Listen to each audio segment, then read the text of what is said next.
Investment in securities market are subjected to market risk. Read all related documents carefully before investing. The securities quoted are for illustration only and are not recommendatory. Registration granted by SEBI. Membership of a SEBI recognized supervisory body, if any, and certification from NISM is no way guarantee performance of the intermediary or provide any assurance of returns to investors. Hello friends, यहां आप कल का video देख सकते हो।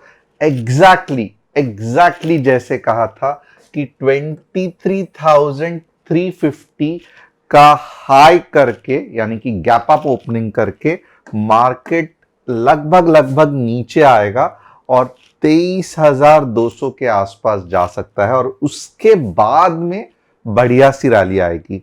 आज दिन भर में क्या हो गया, सबसे पहले एग्जैक्टली आप देखोगे गैप अप 23,350 के आसपास, बाद में यस नीचे गिरा बट 200 नहीं 250 तक गिरा, कुछ दिक्कत नहीं है। एंड उसके बाद अगर देखोगे तो आपको फैंटास्टिक रैली जस्ट 3 बजे दिखना चालू हो गई। अब दो चीज इसमें है, आज हमने दिन भर में कौन से ट्रेड कैच किए, तो ये जो लॉलीपॉप वाला ट्रेड था ये कैच किया, आप सभी को पता रहेगा, फ्री कम्युनिटी में डाला था। सेकंड जो है हमें लग रहा था कि यहां से यहां तक, यानी कि ये आने से ज्यादा ये जो मूव है ये 2 बजे ही आएगी, तो ये एक कॉल का ट्रेड दिया था जो जस्ट 3 या 4 पॉइंट टारगेट को अचीव करने से पहले नीचे आया, स्टॉप लॉस हिट हुआ, कुछ कर नहीं सकते। दोबारा हमने वही एनालिसिस किया क्योंकि हम कॉन्फिडेंट थे, यानी कि मैं कॉन्फिडेंट था कि मार्केट ऊपर जाने वाला है। और उसके बाद अगर आप देखोगे तो ये फैंटास्टिक रैली कैच की। तो total 3 trades, 2 successful, 1 stop loss hit, जो कि जस्ट थोड़े के लिए हो गया। बट कल के लिए और भी इंटरेस्टिंग रहेगा क्योंकि आप, मुझे पता है कि बहुत सारे लोग कमेंट कर रहे थे 23,600 आएगा नहीं आएगा। यस, नहीं आया, मान लेता हूं नहीं आया, बट जिस तरीके से ये मूव आज मार्केट ने दिखाया है तो ये 23,620 आ सकता है। अभी भी समय बाकी है, कैसे आएगा, क्या आएगा, कल के क्या लेवल्स रहेंगे, बहुत सही इंटरेस्टिंग रहेगा। कल कितना आपको कौन से पॉइंट पे झटका लग सकता है, कौन से लेवल्स करंट की तरह एक्ट कर सकते हैं, सब कुछ करूंगा। बट कुछ चीज आपसे जाननी है सबसे पहले, जो कि इंपॉर्टेंट है, कि क्या आज आपने मार्केट में पैसा कमाया। अगर पैसा कमाया तो मुझे कमेंट करके बताना। सेकेंड इंपॉर्टेंट चीज कि अगर आपको ये सब एनालिसिस जानना है तो डिस्क्रिप्शन में व्हाट्सएप कम्युनिटी की लिंक है, उसे क्लिक करके आप हमारे फैमिली का हिस्सा बन सकते हो। मेरे बारे में जानना है तो मेरा नाम तुषार गोने है, मैं एक SEBI registered equity research analyst हूँ। हर शाम मैं आता हूँ निफ्टी, बैंक निफ्टी का एनालिसिस करने के लिए। सेंसेक्स का एनालिसिस फिलहाल प्रीमियम कुछ उल्टे सुल्टे घूम रहे हैं, इसलिए मैंने करना छोड़ दिया है। अब बहुत इंपॉर्टेंट है कि आप हमारे फैमिली के साथ जुड़ सकते हो। कहाँ पे? तो यहाँ पे जो मैं व्हाट्सएप कम्युनिटी दिखा रहा हूँ, जहाँ की बहुत सिस्टमैटिकली सेबी के हिसाब से जो भी रिक्वायरमेंट है उस हिसाब से हम ट्रेड प्रोवाइड करते हैं। अब यहाँ पे आप देखोगे कुछ इंपॉर्टेंट न्यूज़ क्या है, तो इंपॉर्टेंट यानी कि कल क्या जो है, मैं भी हैरान हो गया। कल के जो शाम को जो मूव आई थी, मीन्स कल भी आज जैसे लास्ट मोमेंट पे मूव आई थी, कल भी आई थी, बट मुझे लगा था एफआईआई और डीआईआई दोनों ने बाइंग किया है, बट ऐसे बिल्कुल भी नहीं था। कल एफआईआई नेगेटिव ही थे बाय सेल करके, बट जो बाइंग की थी वो डीआईआई यानी कि डोमेस्टिक इंस्टीट्यूशनल इन्वेस्टर्स ने की थी। आज भी वैसे ही हुआ रहेगा, डेटा आया नहीं रहेगा, बट मोस्ट ऑफ द ये जो रैली है ये डोमेस्टिक इंस्टीट्यूशंस ड्राइव कर रहे हैं। कुछ इंपॉर्टेंट न्यूज ये भी है कि जीडीपी ग्रोथ स्लो हो रही है, द लोवेस्ट इन 7 क्वार्टर्स, और इसके लिए लोगों को लग रहा है कि बजट में सरकार डेफिनेटली कुछ करेगी। और यही जो मैं कहूँगा एक ऑप्टिमिस्टिक या आशावादी विचार है जो मार्केट में पैसा फ्लो करवा रहे हैं और डोमेस्टिक इंस्टीट्यूशंस ही कर रहे हैं। Ease of doing business in India remains a concern with tax dispute surging to 12.5 lakhs crore in 2024. From 4.5 lakhs इन 2014। तो ये भी एक कंसर्न है। टैक्स डिस्प्यूट कोई भी नहीं चाहता है, कोई भी नहीं चाहता है कि ऐसे कंट्री में बिजनेस करना जहां पे बार बार गवर्नमेंट टैक्स डिस्प्यूट करती है। And Indian stock market declines 13% since September peak with worsening sentiments and FII outflows. और मैं ये बार बार कहता हूं कि जब सब चीज बुरी बुरी बुरी होती है तब एक के बाद एक बुरी न्यूज आती है, और जब लगता है कि अब ये सब स्टॉक मार्केट बकवास है, सब छोड़ के मैं संन्यास ले लूं या काम पे लग जाओ, आप हैरान हो जाओगे। तभी ही कुछ ऐसा हो जाएगा कि स्टॉक मार्केट रिवर्स होके हाई पे चला जाएगा। तो मुझे लगता है कि एटलीस्ट हाई पे नहीं बट बजट तक थोड़ा सा आराम आप सभी को और मुझे मिल सकता है स्टॉक मार्केट से। कस्टमर सपोर्ट नंबर 9152615121 है। हम कोई भी crypto currency portfolio handling profit sharing नहीं करते हैं, हम सिर्फ आपको स्टॉक मार्केट सिखाते हैं।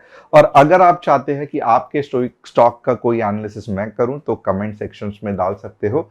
एंट्री टारगेट स्टॉप लॉस नहीं बट सिर्फ एंड सिर्फ trend analysis, general trend analysis मैं बताता हूं। अब आइए देखते हैं कल कैसे मार्केट रिएक्ट करेगा। ये निफ्टी का चार्ट है, बहुत इंटरेस्टिंग चार्ट है। अब यहां पे आप देखोगे ना, ये मैंने स्ट्रेट अवे 15 मिनट्स में ड्रॉ किया है। थोड़ा सा ये चार्ट को समझना जरूरी है। कल सबसे पहले क्या होगा कि इतनी जो सुपर मूव आई है, तो मेरे हिसाब से ये जो सुपर मूव है जो 15 मिनट्स में आई है, राइट, 15 मिनट्स में आई है, ये कहां पे जाके रुकेगी? तो मेरे हिसाब से दो जगह है, जैसे कि आइदर 23,350 या 23,400 जो आज का हाई है वो वाला। बट मुझे ये ऐसा बिल्कुल भी नहीं लगता। मुझे लगता है कि ये गैप अप जो है वो लगभग 23,450 से लेके 23,440 के आसपास जा सकता है। सो ये कल का गैप अप हो सकता है। और हमें नहीं मालूम कि बड़े लोगों को यानी कि एफआईआईज और डीआईआईज को क्या पता चला है कि सरकार ऐसा बजट कर सकती है, वैसे बजट कर सकती है, हमें नहीं मालूम। तो ये रैली हम इसके लिए नहीं जानना भी चाहते हैं। हम चाहते हैं कि चार्ट्स जो बता रहे हैं उसी हिसाब से हम ट्रेड करें। और फिलहाल अगर आप देखोगे तो चार्ट्स मुझे शॉर्ट टर्म के लिए क्यों ना हो बुलिश लग रहे हैं। तो गैप अप कहां पे होगा? 23,450 के आसपास कल गैप अप हो सकता है। ओके, चलो ये मान लिया। अब इसके बाद क्या होगा? तो अब इसके बाद जैसे होता है कंसोलिडेशन, और अगर आप देखोगे कंसोलिडेशन कहीं पे भी नहीं हो रहा है। कंसोलिडेशन क्या हो रहा है कि जो पिछला दिन का हाई है उधर मार्केट सपोर्ट ले रहा है। तो ऐसे ही अगर यहां पे मींस गैप अप हो रहा है तो सपोर्ट कहां पे ले सकता है? 23,400 से लेके 23,350 के आसपास। और अभी भी जो बड़ी मूव या जो बड़ा चीज होने वाला है वो वही रहेगा 23,620। अब फिलहाल के लिए जो हमने डिसाइड किया, टाइम छोड़ के बाकी कुछ भी नहीं चेंज हुआ है। हम एक्सपेक्ट कर रहे थे थर्सडे को आएगा, बट थर्सडे को जस्ट कंसोलिडेशन हो गया है। ऑफ कोर्स आप देखोगे तो पोर्टफोलियो आपका धीरे धीरे ग्रीन होना चालू हुआ रहेगा, बट जो रॉकेट मूव है वो नहीं आई। हो सकता है क्योंकि जो सेलर्स है वो प्रॉपरली टाइट रेंज में कंट्रोल करते हैं क्योंकि एक्सपायरी में लॉस ना हो। बट यही सेलर्स कल तक मार्केट को, क्योंकि कल एक्सपायरी नहीं है, तो कल मार्केट को होल्ड करना उनके लिए मुश्किल हो सकता है। और कौन से लेवल के बाद ये रैली का सत्यानाश हो गया है या ये रैली अब नहीं रही है, तो मैं यही कहूंगा कि अब के बाद कौन से लेवल के बाद आपको समझना है कि बजट रैली फेल हो गई है, तो वो लेवल्स भी मैं आपको बता देता हूं। तो यहाँ पे अगर आप देखोगे ना, तो मेरे हिसाब से ये कुछ लेवल्स है यहाँ पे 23,150। अगर मार्केट 23,150 के नीचे 15 मिनट के लिए भी जाता है तो समझ लेना कि अब मुश्किल है, अब कुछ बजट की रैली नहीं आने वाली है। यहाँ से वापस अभी हम अपने गांव यानी कि 22,800 के आसपास जो हमारा फाइनल डेस्टिनेशन है वो देख सकते हैं। तो ये सब देख के आप मुझे बताओ कि आपको कुछ कंफ्यूजन है, क्योंकि कल क्या होने वाला है। सबसे पहले तो मोस्टली गैप अप 23,440 के आसपास, उसके बाद में थोड़ा सा डाउनफॉल थोड़ा ही रहेगा। आप देखोगे इतना बड़ा नहीं रहेगा कि आप 100-200 पॉइंट जैसे यहाँ पे हमने कैप्चर किया था ऐसे वाला नहीं रहेगा। एक नाम के लिए कंसोलिडेशन रहेगा। और उसके बाद हम जो एक्सपेक्ट कर रहे हैं कि कल या मोस्टली मंडे को हम जो एक्सपेक्ट कर रहे हैं, ये वाली जो सुपर डुपर रैली, ये मेरे हिसाब से जल्द ही आपको देखने को मिल सकती है।